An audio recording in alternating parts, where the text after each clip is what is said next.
Jacksonville 911, Bravo. May I please have the ambulance, please? Someone sick or hurt?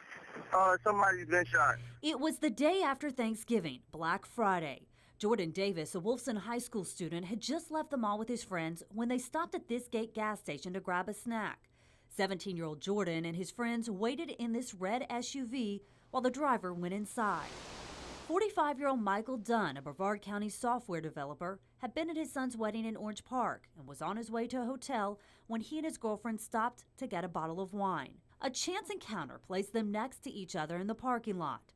According to court records, Dunn asked the teens to turn down their music. They did, but he said they then turned it back up. That's when Dunn told police he saw a weapon. And it was either a barrel or a stick, but sir, they're like, we're gonna kill you. And then they say, you're dead. During this recorded interview with police, Dunn described how he reached into his glove box, pulled out his gun, and fired 4 times. Quicker than a flash, I had a round chambered in it, and I shot.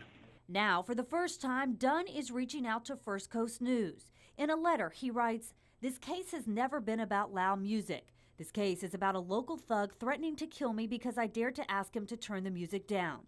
He also attacked State Attorney Angela Corey. Quote, "I have quite a bit to say with regards to the way the DA's office has been misrepresenting the facts. It's terrible to see such an abuse of power by a public official." Police say Davis and his friends were not armed. Dunn was carrying a legal concealed weapon. He writes, "I have been around firearms most of my life and have never had cause to draw a weapon on someone, let alone fire one at anyone. Deadly force is only to be used in circumstances of self-defense. After multiple threats of death by Jordan Davis and his brandishing of a weapon, I was convinced that my life was in danger. When Mr. Davis opened the door and said, 'You're dead, expletive.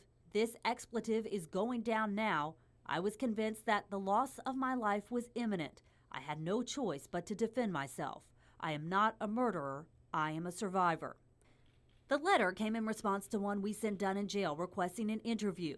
In his response, he offers to answer any questions we have and to contact his attorney, Corey Strolla. We reached out to Strolla. His response was no jail interview at this time. The letters accused murderer Michael Dunn wrote from prison were racially inflammatory, many said.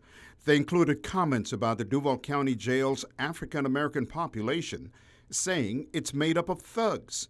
Dunn wrote, "The more time I am exposed to these people, the more prejudiced against them I become." The letters, including one written to First Coast News anchor Heather Crawford, quickly went viral, prompting Circuit Judge Russell Healy to say he would delay the release of future discovery until he could review it. I've got to try and ensure we're going to get a fair and impartial jury seated here in Jacksonville. Lawyers representing First Coast News argued that any documents, once released by prosecutors to the defense, were public record, and there was no law allowing the judge to intercede. But the judge said the very nature of modern media requires him to get involved. State Attorney Angela Corey agreed. They're getting it all out there, and it can't be erased. We cannot erase the internet, and it's time for our public records laws to change. Dunn's attorney said media coverage could hurt his client's shot at a fair trial.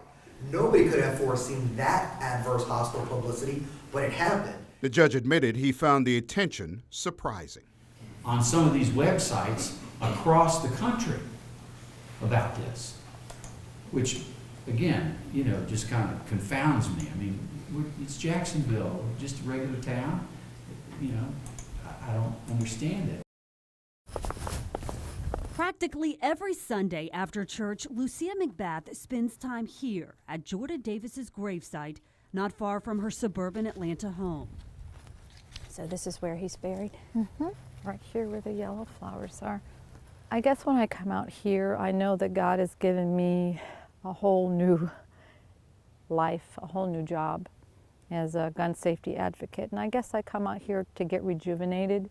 I come out here to get strength. I come out here, I talk to him, I talk to God. Here it's peaceful and quiet, but on the night of Davis's death, it was noise that would start what would be a deadly encounter. Jacksonville 911, Bravo. May I please have the ambulance, please? An argument over loud music. I still can't wrap my mind around that. The boys weren't threatening his family, trying to steal his property, nothing. They were in the car, arguing. And all he had to do is roll up his window and drive away. It was Black Friday, just after 7:30 in the evening, when McBath's son was shot to death as he sat in the back seat of an SUV with his friends at this Southside gas station. The man who admitted to pulling the trigger and firing several shots, then 45-year-old software developer Michael Dunn, told police he feared for his life. I was so afraid that I didn't have time to think. I only reacted. He claimed he saw a weapon, but police say Davis and his friends were not armed, and no weapon was ever found.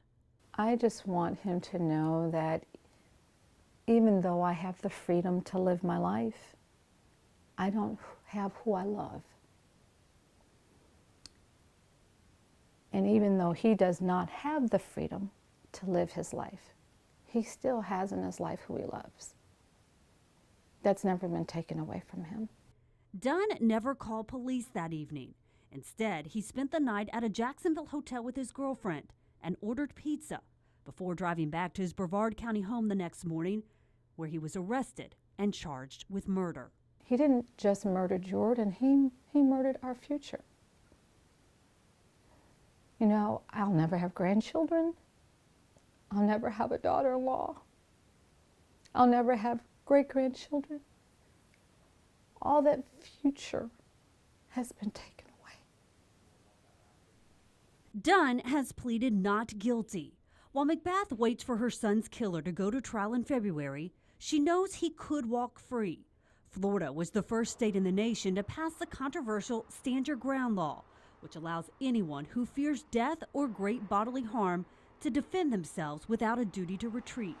Definitely, I think the Stand Your Ground laws are a means for people to get away with murder. McBath is now a national spokeswoman for Moms Demand Action for Gun Sense in America, a gun control advocacy organization formed after the Sandy Hook mass shooting. My mission is to make sure that I do everything possible to help change the legislation so that more families and victims aren't affected by the gun violence the way we've been affected. And it's not a matter of taking people's guns away. It's never been that. Her mission has taken her to the Florida legislature and to Capitol Hill. We want his legacy to be one of tolerance, that people tolerate people that don't look and think and act like them. As for Dunn, she says she and Davis's father have decided not to ask prosecutors to seek the death penalty if he is convicted. People look at me like I'm crazy and say, how could you forgive him? I forgave him a long time ago. I have forgiven him because I can't do